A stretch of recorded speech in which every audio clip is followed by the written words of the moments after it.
उसके बाद कई ऐसे हादसे हुए।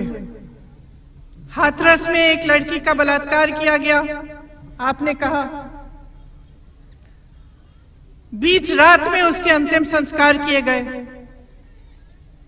उसके माता पिता ने उसका चेहरा भी नहीं देखा। पुलिस प्रशासन ने उनको उसका चेहरा भी नहीं देखने दिया। कुछ समय पहले मैं ललितपुर गई। ललितपुर में 2 किसानों ने आत्महत्या की। वहां मुझे एक किसान की बेटी सविता मिली। सविता को इतना दुख हो रहा था अपने पिता की मृत्यु के बारे में, रो रही थी बहुत जोर से। अभी अभी शादी हुई थी 1 महीने पहले। कह रही थी मेरी मां अकेली पड़ जाएगी, उसका देखभाल कौन करेगा। मेरे मन में आया कि इतना अत्याचार हो रहा है महिलाओं पे। जब एक हादसा होता है परिवार में, जब किसी की मृत्यु होती है, किसान ने आत्महत्या की, अंत में उसका भी बोझ महिला उठा रही है। उसकी विधवा अकेली, उसकी बेटी अकेली है। तो बार बार यही दिखता है जहां जहां मैं जाती हूं कि महिलाओं का अत्याचार हो रहा है। यहां तक कि जब मैं गिरफ्तार हुई, मेरी पुलिस की बहनें हैं यहां, मैं गिरफ्तार हुई सीतापुर में। सुबह के 4 बजे थे। खूब लड़ी मैं, आपने देखा होगा। महिला पुलिस कर्मी मेरे साथ लड़ी, उनका कर्तव्य था, उन्होंने निभाया। 4 बजे मुझे जब जीप में बिठा के 2 महिला कर्मी, पुलिसकर्मी ले गए गिरफ्तार करके। मेरे पास में बैठी थी, एक का नाम पूजा था, एक का नाम मधु। मेरे मन में आया 4 बजे हैं, ये यहां सड़क पे खड़ी हैं, अपनी ड्यूटी कर रही हैं, बच्चे घर पे होंगे, घर जाके परिवार भी संभालना पड़ेगा। मैंने बातचीत की थोड़ी उनसे, उनका भी शोषण हो रहा है, क्योंकि वो जिस तरह से काम कर रही हैं, कितने घंटे काम कर रही हैं, उसके बाद उनको घर भी जाना पड़ता है, घर को संभालना पड़ता है। जितना वेतन उनको मिलता है वो क्या काफी है? तो हर तरफ जहां जहां देखो महिला का शोषण हो रहा है। जो उसका अधिकार है, उसका हक है, उसको नहीं मिल रहा है। मेरे मन में आया कि महिलाओं के लिए कुछ करना है, और सबसे बड़ी चीज क्या कर सकते हैं हम आपके लिए, कि आपको समझा सकते हैं कि आप अपनी शक्ति को पहचानो। हमने ये शक्ति विधान बनाया, महिलाओं के लिए घोषणा पत्र है। इसमें तमाम घोषणाएं हैं जो हम आपके लिए हम कार्यक्रम करना चाहते हैं, जो चीजें हम आपको सशक्त करने के लिए करना चाहते हैं। अब देखिए, परिवर्तन लाना है तो हम सबको एकजुट होकर लाना पड़ेगा। हमें समझना पड़ेगा कि हम इस देश की आधी आबादी हैं। इसका क्या मतलब है? कोई हमें राजनीति में सीरियसली ले क्यों नहीं रहा है? मेरे से यूपी में जो भी मिलने आता है, चाहे आशा बहुएं हों, चाहे आंगनवाड़ी की महिलाएं हों, चाहे कोई भी वर्ग के, कोई समाज के कोई लीडर हों, सब आके मुझे कहते हैं कि हम 2-3 लाख लोग हैं या हम 5 लाख लोग हैं, आप हमारे लिए कुछ काम करेंगे तो हम आपके लिए वोट देंगे। तो आप बताइए, अगर सारी महिलाएं एकजुट हो जाएं और उन्होंने तय कर लिया कि हम इस देश की राजनीति बदलेंगे, कि ये जो राजनीति हो रही है हमारे सामने ना, जो चुनाव के सामने बड़े बड़े नेता आके तमाम घोषणाएं कर लेते हैं, चुनाव के बाद भूल जाते हैं। ये राजनीति जहां हमें चुनावी मंचों से ये सिखाया जाता है, सांप्रदायिकता सिखाई जाती है, जातिवाद सिखाया जाता है, ये राजनीति हमें बंद करनी है। हमें चाहिए अपने भविष्य की राजनीति, हमें चाहिए विकास की राजनीति। हम जानना चाहते हैं हमें तुम मजबूत कैसे बनाओगे, हमारे लिए क्या करोगे। अगर इस देश की सारी महिलाएं एकजुट होकर एक आवाज उठाएं कि हमें ऐसी राजनीति दो, नहीं तो हम तुम्हें वोट नहीं देंगे, तो बताओ, आप बताओ कैसे नहीं बदलेगी इस देश की राजनीति। आप देखिए, हमने एक पहल की है। हमने कहा महिलाएं अपनी शक्ति पहचानो, एकजुट हो जाओ। एक नारा दिया आपको, लड़की हूं लड़ सकती हूं, ठीक है। एक घोषणा पत्र निकाला जिसमें सिर्फ महिलाओं के लिए हम क्या करना चाहते हैं वो लिखा। क्या हुआ? बाकी पार्टियों ने घोषणा शुरू कर दी। आपका आशा बहुओं का मानदेय बढ़ाया गया है कल परसों। अभी तक तो 5 सालों में नहीं किया था, अब क्यों कर रहे हैं? क्योंकि अब पहचान रहे हैं कि ये महिला जागरूक हो गई हैं, महिलाएं समझ रही हैं कि उनमें शक्ति है। परसों प्रधानमंत्री जी ऐसी पहली सभा करने जा रहे हैं जिसमें उन्होंने सिर्फ महिलाओं को बुलाया है। मैं तो बहुत खुश हूं, मैं तो बहुत खुश हूं। सारी पार्टियां अब महिलाओं के बारे में बात कर रही हैं। सारी पार्टियां कह रही हैं कि अरे अगर हमने महिलाओं के लिए कुछ नहीं किया तो ये तो हमें वोट ही नहीं देंगी।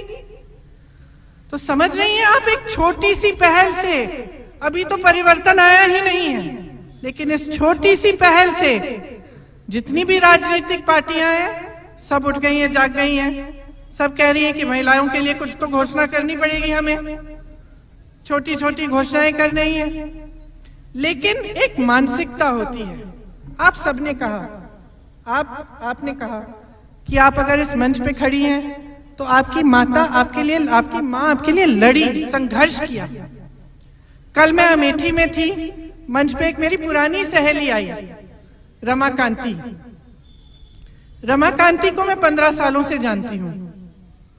15 साल पहले जब मेरे से पहली बार मिली, स्वयं सेवक समूह में वो शामिल हुई थी। उसने मुझे अपनी कहानी बताई। माँ बाप ने उसे पढ़ाया नहीं 6ठी क्लास से आगे।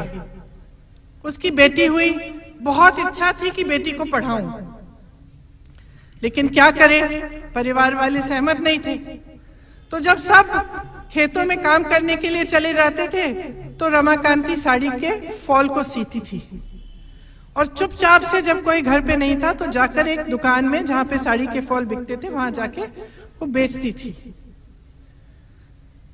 फिर जब पैसे इकट्ठे हो गए उसने सोचा मैं अपनी बेटी को पढ़ाऊंगी, तो चुपचाप से बेटी को स्कूल तब भेजना शुरू किया जब किसी को पता न चले कि बेटिया स्कूल जा रही है, और पहले ही वापस ले आती थी। पकड़ी गई, सबने डांटा, ससुर जी सासू जी ने डांटा कि ऐसे कैसे इसको तुम स्कूल भेज रही हो। तो रमाकांति ने कहा, उनसे एक सौदा किया कि मुझे इसको भेजने दो, इसकी पढ़ाई की फीस मैं भरूंगी। तो सब मान गए।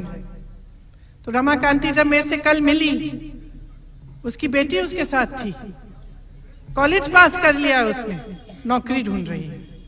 तो माँ संघर्ष करती है, किस लिए? वो क्यों चाहती है कि अपनी उसकी बेटी अपने पैरों पे खड़ी हो? क्योंकि वो अपना संघर्ष अपनी बेटी को नहीं देना चाहती। वो ये नहीं चाहती कि उसकी बेटी का जीवन, पूरा जीवन संघर्ष में बीते। आपको कितनी बार कहा गया है, आप बताओ मुझे, कितनी बार आपको कहा गया है कि आप महिला हो, बेटी महिला हो, तुम में सहने की शक्ति है, सह लो। बताओ किस किस को बताया गया है? हाथ उठाओ, किस किस ने सुना है? ये सबने सुना है ना। आज यहां खड़े होके मैं कह रही हूं,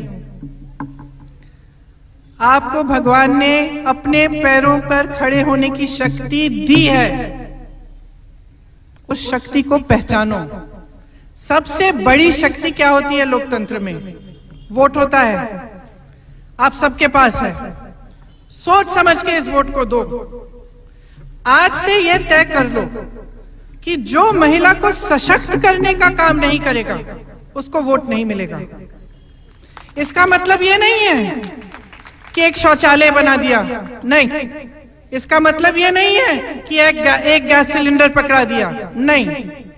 ये वोट लेने का माध्यम है, ये आपको सशक्त करने का माध्यम नहीं है। आपको पढ़ाएं लिखाएं, आपको नौकरी दें, रोजगार दें, आपको आगे बढ़ने की शक्ति दें, समाज में ऐसा बदलाव लाएं कि आपका शोषण न हो, जब आप पर अत्याचार हो तो आपकी सुनवाई हो, जहां जहां मैं जाती हूं महिलाओं पे अत्याचार हो रहा है, उल्टा आरोप महिला पे लग रहा है। उस पे आरोप लग रहा है कि उसने क्या किया, जब अत्याचार उस पे है। जहां जहां जाती हूं महिला आती है मेरे पास या उसका परिवार आता है, वो मुझसे कहते हैं कि हमारा एफआईआर दर्ज नहीं हो रहा है। उल्टा हम पे एफआईआर दर्ज कर दिए हैं अपराधी ने, अपराधी के परिवार ने। तो ये जो हो रहा है गलत है। बहुत सह लिया है, बहुत चुप रहे हैं। और एक इतनी बड़ी शक्ति, आधा देश, आधा प्रदेश, इतनी बड़ी शक्ति, और आप अपनी शक्ति को पहचान नहीं रही हो। देखो ना, एक नारा दे दिया, लड़की हूं लड़ सकती हूं। जितने भी नेता हैं सब खड़े हो गए कि आपके लिए कुछ करना है। मानसिकता बदलनी है तो आप शुरुआत करिए। आपने बिल्कुल सही कहा कि अपने लिए खुद लड़ना पड़ेगा। लड़ो, मैं तुम्हारे साथ हूं। जितनी भी शक्ति मुझ में है वो तुम्हारे साथ है। राजनीतिक शक्ति, कांग्रेस पार्टी की पूरी राजनीतिक शक्ति तुम्हारे पास है, तुम्हारे साथ है। मैं खड़ी होंगी तुम्हारे साथ, और साथ में हम परिवर्तन लाएंगे। एक साथ होकर हम इस देश, इस प्रदेश को समझाएंगे कि महिलाओं को नकार नहीं सकते। महिला चुप नहीं रहेगी। अगर उसका शोषण होगा तो वो खड़ी हो जाएगी, अपना हक मांगेगी। आज से अपना हक मांग रही है। इसलिए ये जो शक्ति विधान है, ये जो घोषणा पत्र है, इसमें हमने तमाम ऐसी चीजें हमने लिखी है, आपको पढ़ना चाहिए। आप सब यहाँ से जाते वक्त इसको लीजिए। इसका उल्लेख मैं नहीं करूंगी। आपने काफी कहा कि हमने क्या क्या इसमें लिखा है। इसमें सिर्फ मोबाइल फोन, स्कूटी नहीं है। इसमें आपको सशक्त करने के लिए हर जिले में ऐसी पाठशालाएं बनाई जाएंगी जो 9 से 12वीं क्लास की महिलाओं को सशक्त करेंगी। उसमें आपको दक्षता की शिक्षा मिलेगी ताकि आपको रोजगार मिल पाए। जितने भी इस प्रदेश में रोजगार देगी कांग्रेस पार्टी, उसमें से 40% रोजगार महिलाओं को मिलेंगे। इसी तरह से बहुत सारी घोषणाएं हैं आशा बहुओं के लिए, आंगनवाड़ी के लिए, कि आपको 10,000 रुपए का मानदेय मिलेगा। आप फिर उसके बाद आपने कहा आप एक परिवार को पूरे साल के लिए देखती हैं, उसके लिए आपको एक कुछ मिलता है पैसा, वो अलग है। आपको मानदेय मिलेगा, उसके ऊपर से वो मिलेगा। एक गैस सिलेंडर की बात करते हैं, हम कहते हैं 3 लीजिए, क्योंकि सरकार दे सकती है। सरकार के पास बहुत पैसा है, सही जगह नहीं डाला जाता। बड़े बड़े हवाई जहाजों में हमारे प्रधानमंत्री उड़ते हैं। 8,000 करोड़ का हवाई जहाज है। अगर उस 8,000 करोड़ रुपए को आपकी शिक्षा में डाल देते तो क्या नहीं हो सकता है। अगर आपकी सेहत के लिए कोई इंतजाम होता। कोरोना में आशा बहुओं ने, आंगनवाड़ी की बहनों ने ही तो सबका देखभाल किया। ज्यादातर नर्स अस्पतालों में महिलाएं हैं, इतनी सारी महिला डॉक्टर हैं। क्या किया सरकार ने? मदद की, उनको बोला कि आपने इतनी बड़ी सेवा की है देश की, हम आपको और सशक्त करेंगे। नहीं किया। इसीलिए बहुत ही जरूरी है कि घर गई।